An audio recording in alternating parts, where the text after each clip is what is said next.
gloire du Seigneur. N'oubliez pas que nous venons de prendre part à une communion très importante. Le conseil qu'il ne faut jamais négliger cela. S'il y a quelque chose qui empêcherait quelqu'un parmi nous d'y participer, sous la conviction de l'Esprit Saint, veuillez arranger cela. Vous avez des bergers pour cela. Pour qu'aussitôt arrangé, pardonné, lavé par le sang de Christ, vous repreniez la communion. Et ne faisons pas cela par formalité, je vous en prie. C'est bien dit, celui qui mange et boit indignement le corps et le sang du Christ mange et boit un jugement contre lui-même. Et la Bible reste éternellement vraie. Je vous convie à lire avec moi ensemble, tout en restant debout, dans l'épître de Paul aux Romains. Romains, nous sommes au chapitre 12. Et nous lisons les 2 premiers versets, très connus.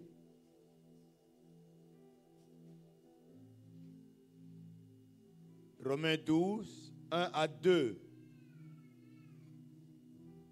Le temps que les uns et les autres retrouvent le texte. Je suis particulièrement content de constater que la plupart d'entre vous gardent leur Bible en version physique.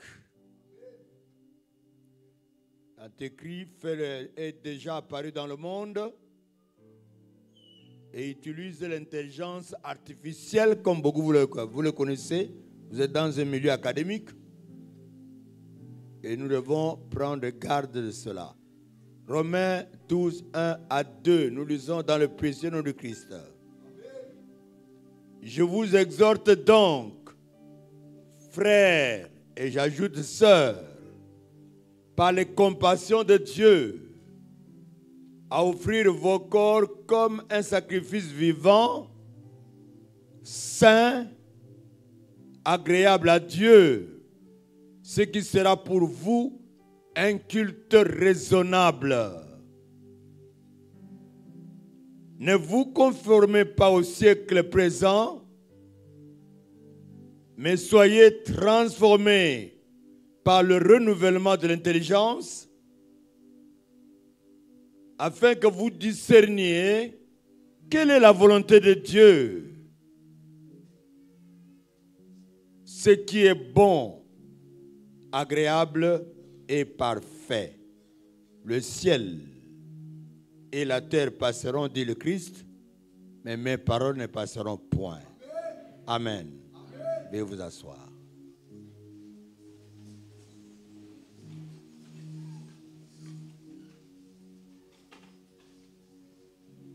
Nous poursuivons ici un grand thème, un thème général. Renaître, comprenez par là, renaître en Christ. Grandir, c'est-à-dire grandir en Christ, et ressembler à Christ. Dans ce thème général, renaître, grandir et ressembler à Christ, le troisième élément, ressembler à Christ, attire particulièrement notre attention ce jour. En effet, Voici ce que nous dit la Bible.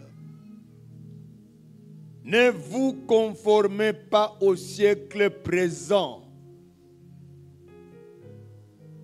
mais soyez transformés par le renouvellement de l'intelligence, afin que vous discerniez quelle est la volonté de Dieu, ce qui est bon, agréable et parfait. Cette exhortation qui nous a adressée dans le contexte aux chrétiens de l'Église de Rome, par eux à nous aujourd'hui. Cette exhortation comporte deux éléments. Notre attention est attirée ici. Consacrer, le premier élément, consacrer totalement son corps à Dieu comme un sacrifice vivant, saint et agréable. C'est ce que la Bible appelle culte raisonnable. Car notre corps est le temple du Saint-Esprit, vous le savez. Et la Bible de dire, ne savez-vous pas que vous êtes le temple de Dieu et que le Saint-Esprit habite en vous? Celui qui détruit le temple de Dieu, Dieu le détruira. Le texte est connu dans 1 Corinthiens, chapitre 3, les versets 16 et 17. Le premier élément de cette exhortation, c'est de consacrer totalement son corps au Seigneur. Le deuxième élément, le fait de ne pas se conformer au siècle présent. Donc ne pas suivre le monde, mais de se conformer à Christ. C'est là où nous revenons sur notre thème général. Tout le sujet de ce jour, oubliez tout, mais maintenez ce sujet-là. Se conformer à Jésus-Christ et non au monde. On ne peut pas lui ressembler sans se conformer à lui. On ne peut pas grandir en lui sans se conformer à lui. Se conformer à Jésus-Christ et non au monde. Justement pour lui ressembler. Quand nous disons ressembler à Jésus, mais la question qui vient tout de suite, comment y arriver? Mais en se conformant à lui et non au siècle présent. L'expression siècle présent signifie le monde avec ses valeurs. Le monde actuel tel que nous le connaissons aujourd'hui, parce qu'il varie, il change. Ne vous conformez pas au siècle présent, mais plutôt à Jésus-Christ. Le siècle présent veut dire le monde avec ses valeurs. Valeurs derrière lesquelles les humains courent. Les humains courent derrière ces valeurs dans le but de trouver un bonheur. Mais alors je vous dis, un bonheur sans bonheur. Et retenez bien cette expression-là. Il y a un bonheur sans bonheur. Le siècle présent, c'est cet ensemble de valeurs derrière lesquelles les humains courent pour prétendre atteindre un bonheur. Mais je vous signale, auquel cas, c'est un bonheur sans bonheur, c'est un bonheur sans Dieu. J'entre dans une maison, c'est derrière nous plusieurs années. Vous entrez dans la parcelle de la maison. C'est extraordinaire. Quelle décoration. Mais combien de véhicules? Un parc un parc automobile important. Et vous voyez l'immensité de la bâtisse, décorée d'une manière extraordinaire. J'entre là-dedans parce qu'il y a la maîtresse de la maison, la ménagère qui appelle le pasteur. Et j'entre, vous voyez là, c'est le marbre miroité. En bas, c'est le marbre miroité ici. Et vous pouvez vous miroiter là, en regardant, comme à travers le mur. Vous voyez ce que je décris là. Mais là-dedans, dans ce luxe indescriptible, la ménagère de la maison pleure. Elle est là. Elle se torture par manque de paix. Bonheur sans Dieu.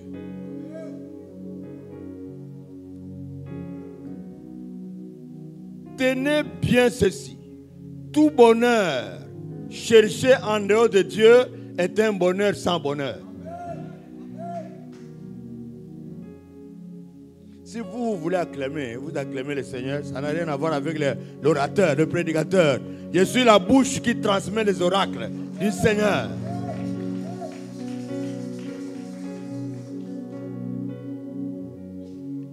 Je dis bien, tenons bien cela. Tout bonheur cherché en dehors de Dieu, en dehors du Christ, est un bonheur sans bonheur. Et beaucoup courent derrière, malheureusement. Un bonheur sans Dieu.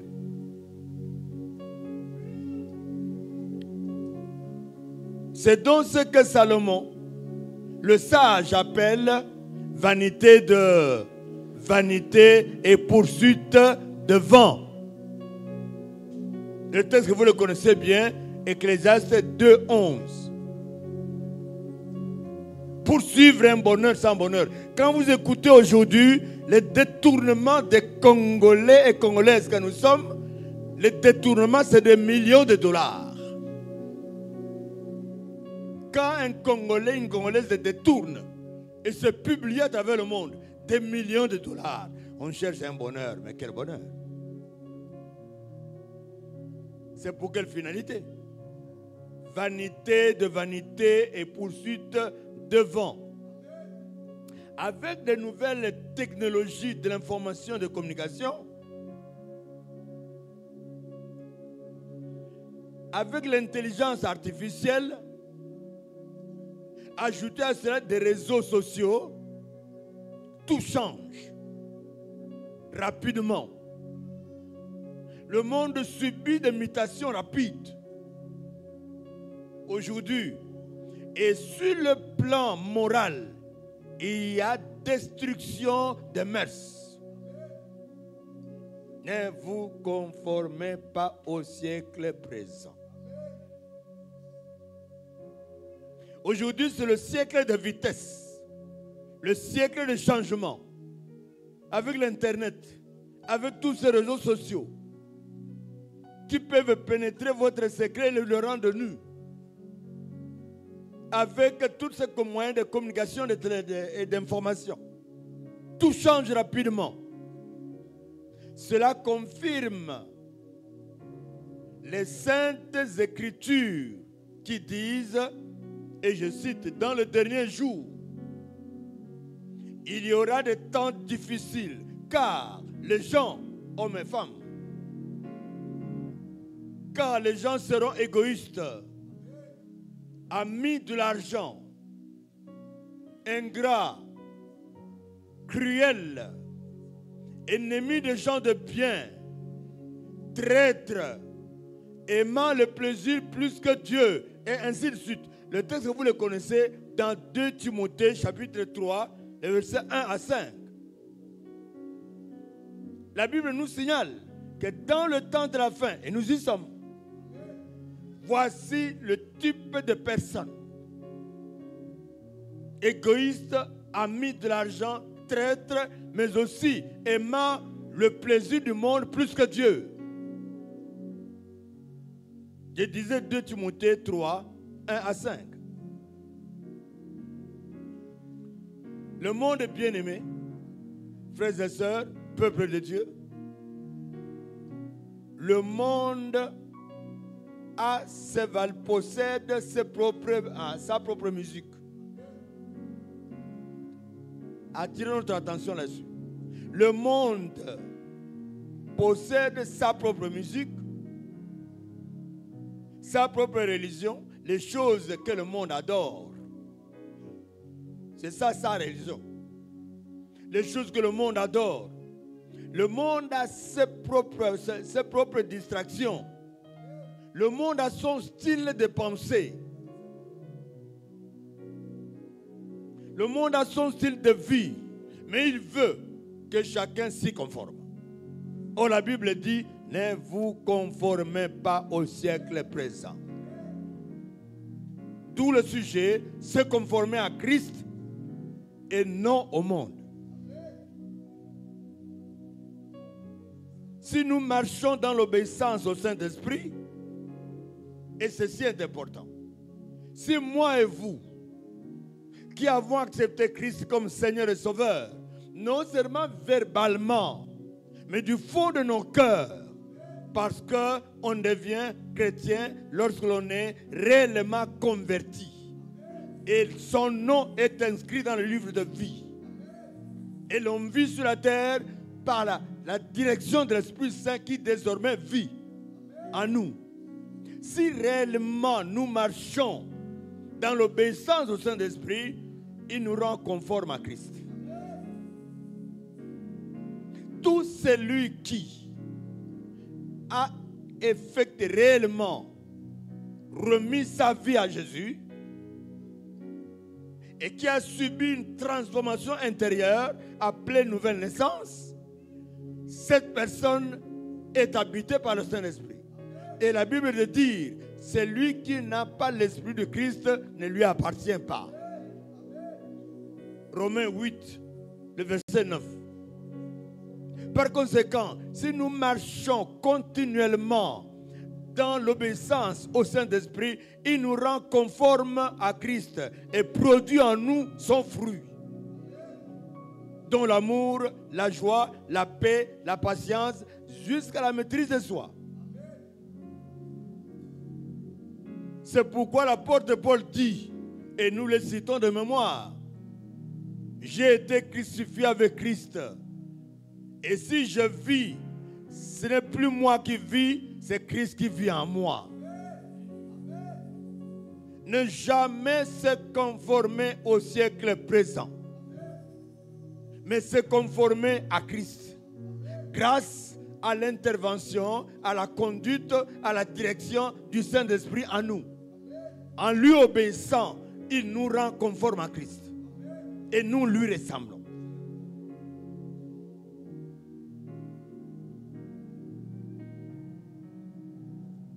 La Bible nous exhorte à nous conformer, à ne jamais nous conformer au monde.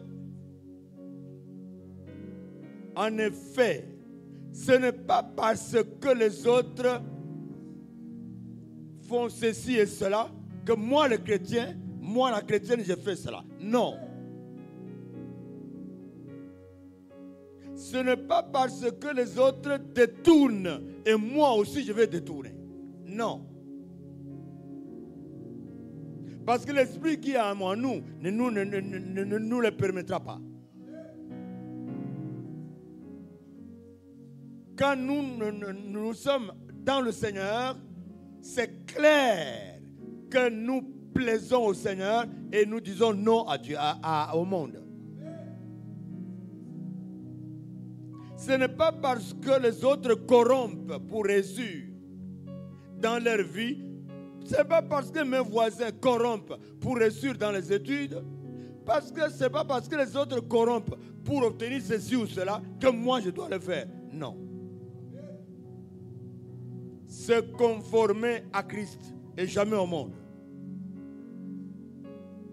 Non, un enfant de Dieu est une personne réellement convertie à Christ et qui marche dans ce monde dans la crainte de l'Éternel.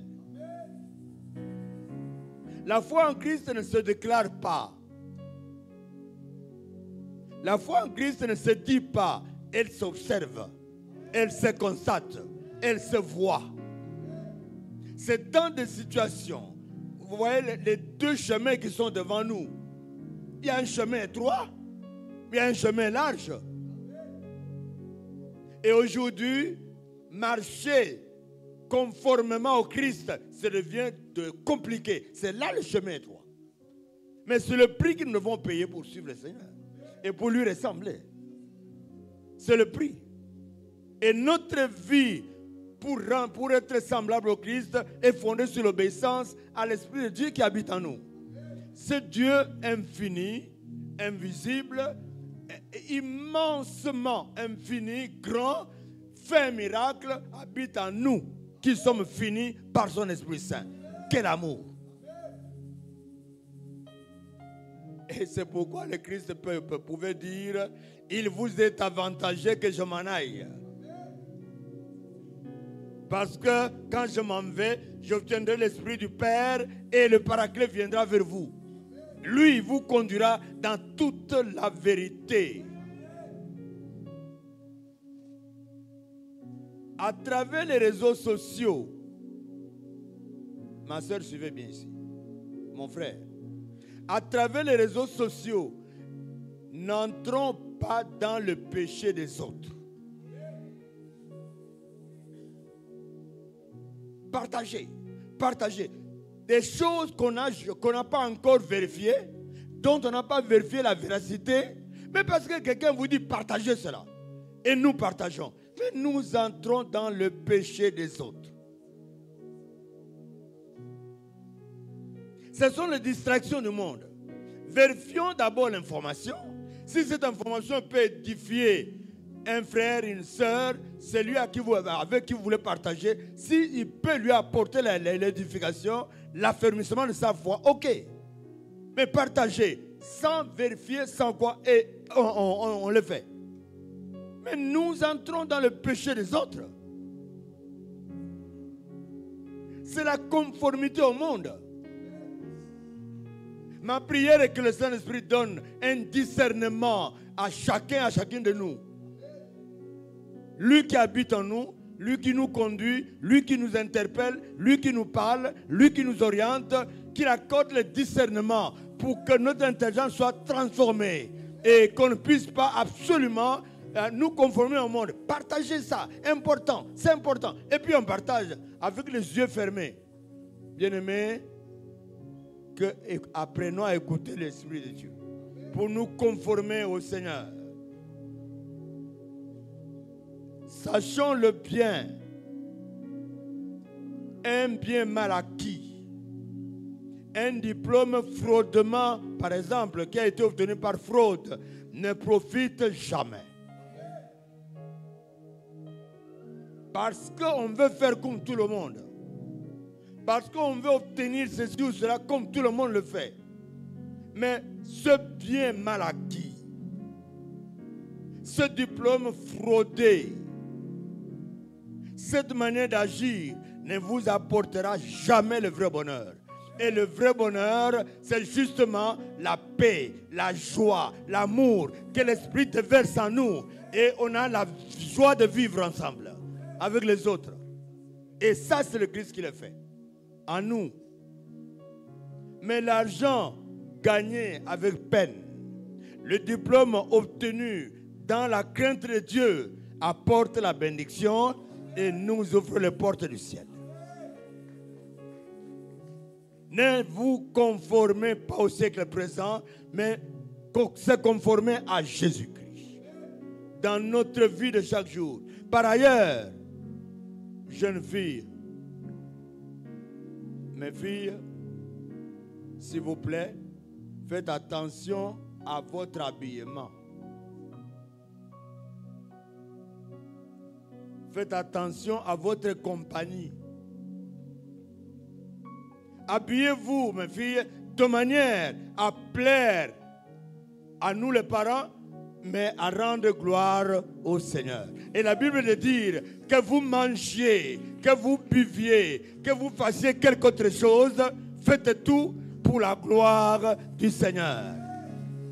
Dans notre manger, dans notre boire, dans ce que nous faisons, dans notre habillement, Faisons tout pour que Dieu tire gloire. C'est alors que nous reflétons la vie du Christ et les autres l'acceptent comme Seigneur et Sauveur en nous observant.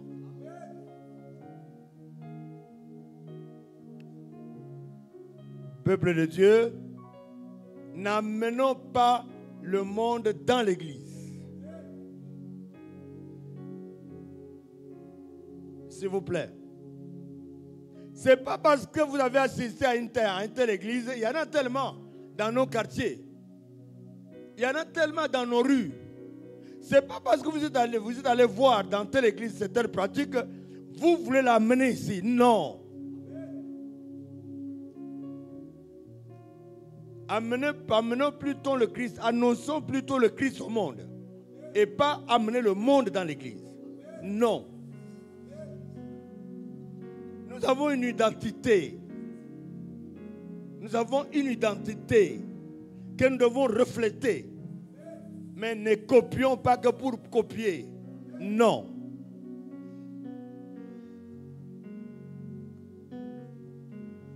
Ne nous conformons pas au siècle présent. En effet, toutes les abominations que le Christ a annoncées dans Matthieu 24, vous n'avez qu'à prendre ce chapitre, le lire. Toutes les abominations, tous les signaux signalés que le Seigneur a donnés sont visibles dans le monde aujourd'hui. Ça doit attirer notre attention. Par une vie d'obéissance au Saint-Esprit, je vais atterrir là-bas. Par une vie d'obéissance au Saint-Esprit, cherchons constamment à nous conformer à Jésus-Christ. C'est alors que nous pouvons lui ressembler. C'est sous la purification, sous l'orientation, sous la direction du Saint-Esprit, nous en lui obéissant, que nous allons refléter la vie de Jésus-Christ. Comme le furent les premiers chrétiens de l'église primitive. Si nous portons le nom chrétien, c'est tout simplement, on a observé la vie des premiers chrétiens, on les a observés. Vous savez dans quelle ville on a observé? Alors leur nom, le nom, mais ces gens ressemblent à leur maître.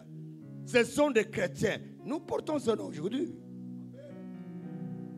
C'est en restant attachés au Seigneur, en obéissant au Saint-Esprit, que tout simplement, le Saint-Esprit nous conduit et fait refléter les valeurs du Christ en nous. Et les autres vont voir le Seigneur Jésus. Voici 3 choses qui caractérisent un enfant de Dieu. Et je vais m'arrêter là. Voici 3 choses qui caractérisent un enfant de Dieu. Un corps offert à Dieu par obéissance comme un sacrifice vivant, saint et agréable.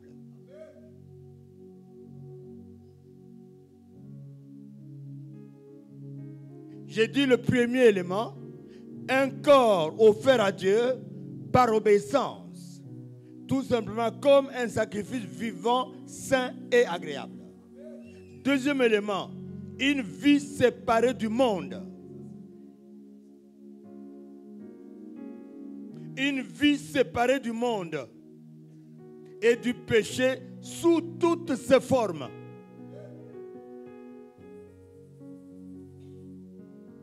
Ce qui reflète le Christ en nous. Enfin, une intelligence transformée sous l'action de l'Esprit Saint. Une intelligence transformée sous l'action de l'Esprit Saint. Et voici le verset de la semaine. Restons avec ce verset-là. Tenez bien le sujet, c'est conformer à Christ et jamais au monde. Et voici le verset de la semaine. N'aimez point le monde, ni les choses qui sont dans le monde. Si quelqu'un aime le monde, l'amour du Père n'est point en lui. Le monde passe et sa convoitise avec lui. Mais celui qui fait la volonté de Dieu demeure éternellement. 1 Jean, chapitre 2, le verset 15 à 17. 1 Jean 2, 15 à 17. N'aimez point le monde, ni les choses qui sont dans le monde. Car celui qui, si quelqu'un aime le monde, l'amour du Père n'est pas en lui. Que le Saint-Esprit qui nous conduit, d'un moment, jour après jour, constamment, apprenons à l'écouter, apprenons à lui obéir. C'est alors qu'il nous rend semblables au Seigneur en reflétant en nous son fruit. Et son fruit, vous le savez, c'est alors que nous allons ressembler au Seigneur. Oracle de Dieu. Que le Seigneur vous bénisse. Amen.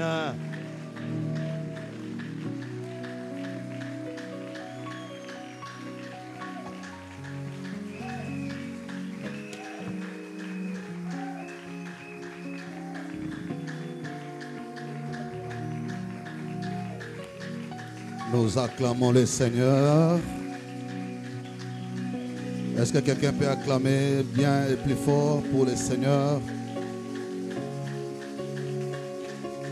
Gloire à Jésus. Non, j'attends que quelqu'un acclame bien pour le Seigneur. J'attends quelqu'un qui reçoit avec amour cette parole. Un corps,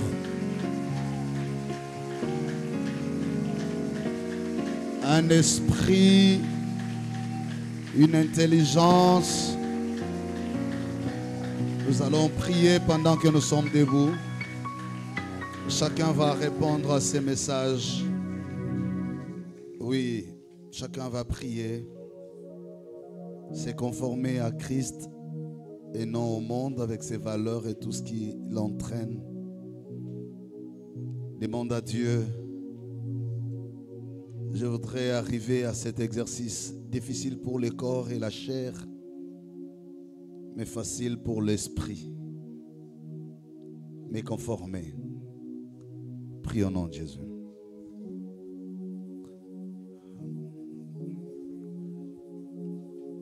Que le Seigneur qui t'a parlé ce matin, lui qui soutient sa parole et l'accompagne, qui te donne également la force de la vivre. La foi ne se déclare pas, disait l'homme de Dieu.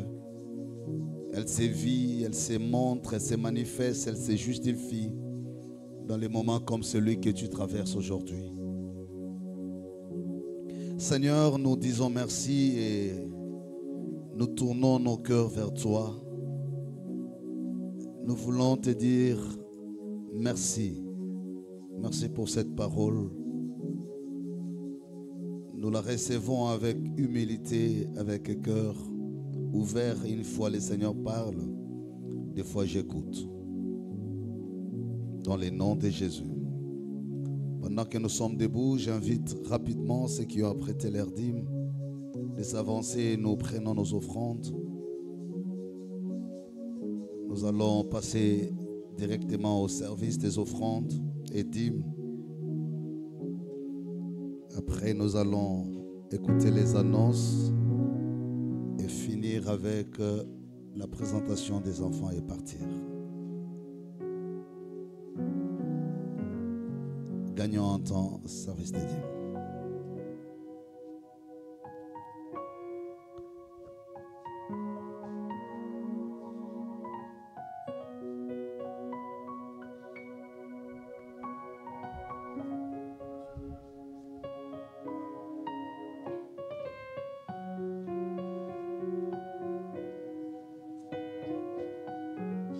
Prions les Seigneur.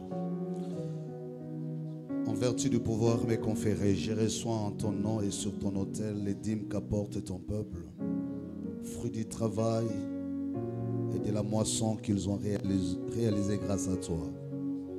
Toi qui donnes la sémence aux semeurs, et tu l'as juré par ta fidélité en ta parole. Quiconque osera obéir à cette parole se présentera par devant ton autel pour payer sa dîme. Alors il t'aura mis à l'épreuve. Tu ouvriras ainsi les écluses des cieux en sa faveur. Ainsi déclaré en ton nom et sur ta parole, que ton peuple reçoive la bénédiction attachée à cet acte d'obéissance. Nous bénissons les offrandes les libéralités, les actions des grâces qui sont prévues ce matin pour ta gloire. Au nom de Jésus. Amen.